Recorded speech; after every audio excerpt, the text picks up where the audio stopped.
Alright guys, we're back on the project. We're going to try to weld this part back on. The return spring for the brake is mounted into here, so I don't know what that's going to be like once we get the this piece welded back. But first thing is we're going to have to bevel all the edges, clean up everything, and then try to get it to fit back in. But first I'm going to try to remove this and then maybe even figure out a better way of getting that thing to, mounted instead of just putting it on there. So we'll see about that. But right now our is to get this piece.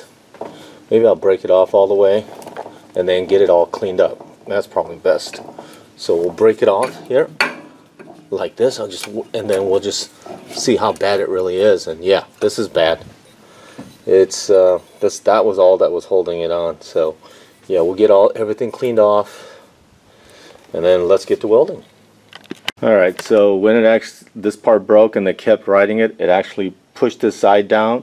So basically I got a jack and trying to bend this back up, and now it does line up evenly for both this horizontally and this horizontally. So I'm going to put a couple tacks in and then go from there.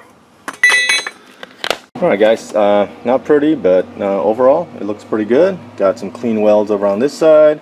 We'll dress it, we'll clean it off, and then we'll give it a nice little red paint job in a second. So let's see. Let's take a look at that. Alright guys, I gave it a quick coat of red paint. That red kind of matches pretty close.